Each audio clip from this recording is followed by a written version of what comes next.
Welcome to 7 news Telugu. నెలలు నిండని జన్మించిన బిడ్డ కోసం ఆక్సిజన్ అందించేందుకు పరుగులు తీస్తూ తల్లడిల్లిన తండ్రి. ఈ సంఘటనపై సామాజిక మాధ్యమాల్లో వైరల్ అయింది.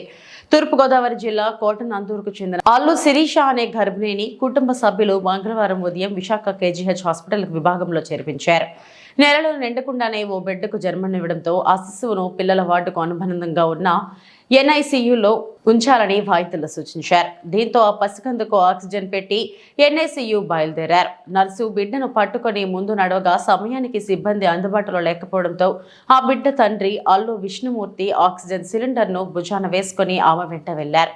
ఈ ఘటనను వీడియో తీసిన కొందరు సామాజిక మాధ్యమాల్లో పెట్టారు. దీనిపై ఆసుపత్రి పర్యవేక్షక వైద్యాధికారి డాక్టర్ శివానంద ఆరా తీశారు. వైద్యులు సిబ్బందిని పిలిచి ఆగ్రహం వ్యక్తం చేశారు.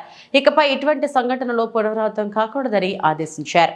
ఇక నుంచి బ్యాటరీ వాహనాన్ని అందుబాటులో తెస్తామన్నారు.